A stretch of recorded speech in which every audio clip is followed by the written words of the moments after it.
With international travel being limited, many Canadians will stay closer to home for their holidays this summer. Jason Mackey checked in with Tourism Vermilion to see what the city has to offer. I'm joined today with Mary Lee Pryor and Ethan Campbell. They're joining me from the town of Vermilion, and we're here to talk a little bit about some stuff happening in Vermilion. But first, I wanted to start with Tourism Vermilion is having some historic walking tours that are happening. Ethan, can you just talk to me a little bit about that? Sure. So the historic walking tour is a self-guided tour down Main Street. You can come. We have these booklets at the Visitor Information Center that highlights all the locations on the tour. It has a map included in it and history for all of the highlighted buildings. You can come pick these up at the Visitor Information Center. We're open from 9 a.m. to 5 p.m. every day of the week. And yeah.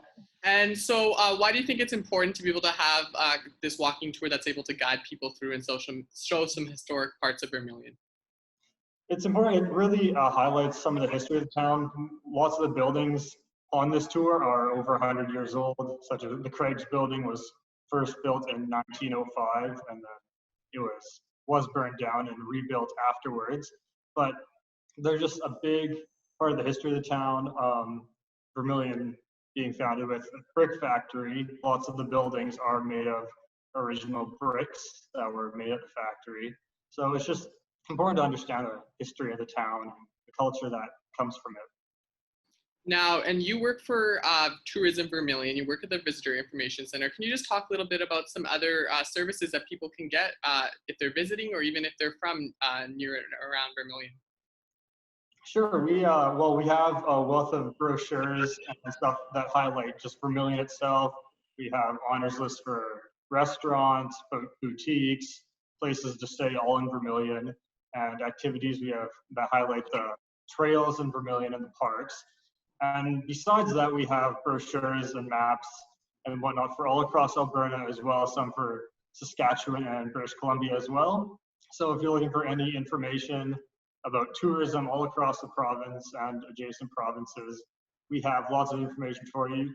We also have internet and picnic benches and just stuff like that if you want to come out and just relax in the sun or enjoy the outdoors. And just any information we can also help you find, just ask us questions and we'll try to help you out the best we can. And is there anything else coming down the road from Tourism Vermilion? Right now, we've just launched our new Town of Vermilion app, and so that would kind of be our next tourism plug, I guess. It is listed under any app store as Town of Vermilion, and I guess the beneficial part of it is that you can see all our businesses on there. The latest feature we have on there that we're kind of super excited about is you can, if you click on the three dots in the right-hand corner once you download it, it gets you to a newsletter that you can subscribe, and it gives us the ability to do push notifications throughout the community, whether it's an emergency, whether it's something, a cool event happening in town where there's fireworks, whatever, rather than having the public go to our social media channels or to our website, we can text it directly to their phones. And so we're quite excited about that. And that's kind of our next step. As well, Ethan, I think, highlighted a little bit, but we've started a new Vermilion Tourism Facebook page. I don't know if you want to chat about that a little bit, Ethan? Yeah, so we have the Vermilion Tourism. That's what the page is called. If you search that up, you'll find the page. We are doing a series highlighting some spots on the walking tour weekly, a few videos a week, just one or two of the spots at a time, just giving a quick overview, get a little sense of what is on the tour. We're also posting pictures like throwback, from all path through Vermilion's history.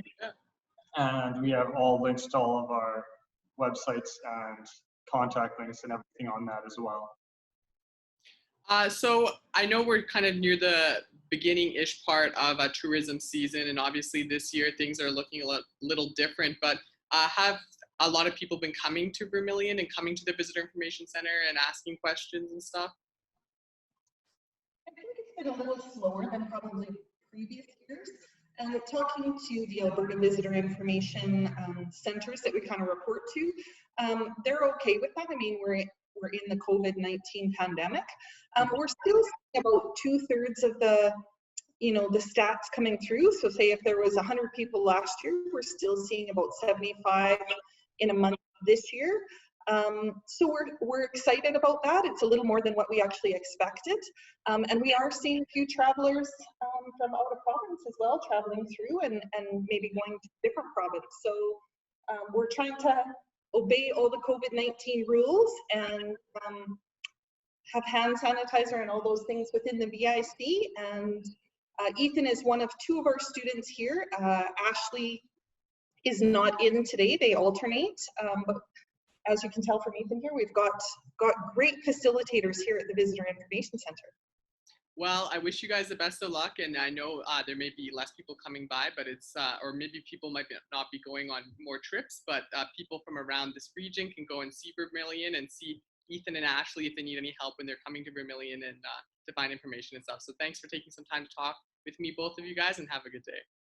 Thanks so much, Jace.